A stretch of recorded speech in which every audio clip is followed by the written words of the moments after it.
एक माँ जिसके दो बेटे और दोनों ही बेटे जो उनसे बिछड़ चुके हैं, ऐसे में उस माँ की क्या स्थिति होगी, इस बात की तो हम कल्पना भी नहीं कर सकते।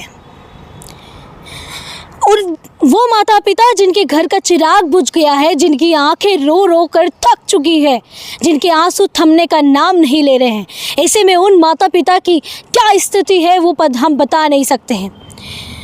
कई दिनों तक तो 2 दिन तक तो लगातार उन माता पिता को होश नहीं आ पाया कि आखिर ये हुआ तो हुआ क्या, आखिर हमारे दोनों बच्चे गए तो गए कहाँ। ऐसे में अगले ही दिन आशीष की लाश उन तक पहुंचती है। ऐसे में उनकी तो आसमान उनका फट जाता है और उनके ज़मीन से पैरों तले उनकी ज़मीन खिसक जाती है कि आखिर हमारे जो दोनों हंसते खेलते बच्चे घूमने गए थे। ऐसे में एक की लाश यहाँ पहुंचती है और एक यहाँ पे हमें लापता मिलता है, जिसमें से एक बच्चा, देखिए नाहरगढ़ में 2 भाई घूमने गए थे चरण मंदिर की ओर। ऐसे में आशीष का कॉल उसकी माँ को आता है कि माँ हम लोग रास्ता भटक चुके हैं, भैया मुझे कहीं नहीं मिल रहे। उसके कुछ ही देर बाद आशीष का फ़ोन बंद हो जाता है नेटवर्क की वजह से। उसके बाद जब परिजन, जब शाम तक वो लोग घर नहीं पहुँचे तो उनके परिजन उन्हें ढूंढने पहुँचे और उन्होंने अपने पास के थाने में रिपोर्ट करवाई। ऐसे में शास्त्री नगर थाने वालों ने उन्हें कहा कि आप ब्रह्मपुरी थाने में जाइए। ब्रह्मपुरी थाने वाले ने कहा कि आप शास्त्री नगर थाने में जाइए। इस दौरान जो प्रशासन के द्वारा यहाँ पे एक बड़ी जो लापरवाही यहाँ पे की गई है वो दिखाई जाती है कि किस तरह से यहाँ पे बड़ी लापरवाही प्रशासन के द्वारा की गई है। आपको बता दें कि आशीष की डेड बॉडी जब मिली उससे पहले कुछ ही घंटों पहले आशीष का फ़ोन बंद हुआ था।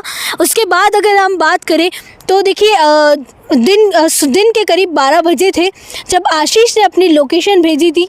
उसके बाद उसकी लोकेशन ट्रैक करके उस तक पहुंचा गया और उसकी लाश वहां पे मिली, लेकिन उसकी लाश तक जब तक उस तक पहुंचा गया तब तक बहुत देर हो चुकी थी।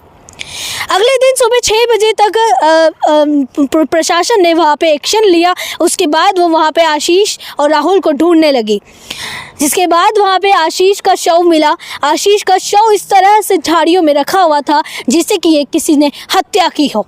लोगों का कहना है कि वो किसी जानवर का काम हो सकता है या फिर कोई आपसी दुश्मनी हो सकती है। उनके परिजनों का यहाँ मानना है कि ये एक हत्या है।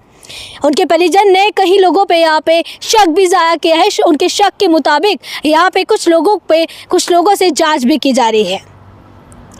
3 थानों या करीब यहाँ पे 4 थानों की पुलिस तैनात है। प्रशासन यहाँ पे लगातार जांच कर रही है दोनों भाइयों की, लेकिन अभी तक यहाँ पे कोई सुराग हमें नहीं मिल पाया था। अब तक देखिए, अब तक 5 दिन यहाँ पे हो चुके हैं लगातार, लेकिन अब तक कोई सुराग यहाँ नहीं मिल पाया था। एक भाई की यहाँ पे शव मिला है और एक भाई यहाँ पे लापता है। तो ऐसे में अगर हम बात करें, प्रशासन यहाँ पे लेट यहाँ पे जागरूक हुई है। उसके बाद यहाँ पे जो परिजन है वो भी उन्हें लगातार ढूंढ रहे हैं। ऐसे में आशीष के और राहुल के माँ बाप का यहाँ रो रो के बुरा हाल हो चुका है। बहुत ज़्यादा वो लोग रो रो के थक चुके हैं, लेकिन उनके एक बेटा तो जो शव मिल चुका है उसका तो दुख वो मना ही रहे, साथ में एक बेटे का तो उन्हें पता ही नहीं लग पा रहा है। उसके बाद देखिए यहाँ पे एक सुराग जो यहाँ पे अगर हम आपको देने वाले हैं, राहुल और आशीष के केस में जो दोनों भाई जो नाहरगढ़ की पहाड़ियों में लापता हो गए थे, उसको लेकर यहाँ पे एक बड़ा सुराग हमें मिला है। यहाँ पे प्रशासन के द्वारा हमें बताया गया, प्रशासन के सूत्रों के द्वारा हमें बताया गया कि राहुल ने जिस दिन उनकी लास्ट बार उनकी कॉल पे बात हुई थी, तब उनकी माँ से उनकी बात हुई थी। उसके बाद उन्होंने वहाँ के जो गार्ड हैं उनसे बात की थी, लेकिन उसी दिन वहाँ पे बताया जा रहा है कि जिस दिन वो लापता हुए थे, जिस दिन ये घटना हुई थी, उस दिन राहुल की कॉल डिटेल्स में एक लड़की का भी नंबर पाया गया है। उसकी कॉल डिटेल में देखा गया हाँ कि उसी दिन उसके द्वारा उस फ़ोन से किसी लड़की से भी बात की गई थी। ऐसे में प्रशासन इस बात की जांच पड़ताल कर रही है, लगातार उसे ढूंढने की कोशिश की जा रही है। राहुल अभी तक मिला नहीं है, राहुल अभी तक लापता है, 5 दिन हो गए हैं। हर तरह की कोशिश यहाँ पे प्रशासन के द्वारा जारी है। इस तरह की और अपडेट्स के लिए बने रहिए द खटक के साथ।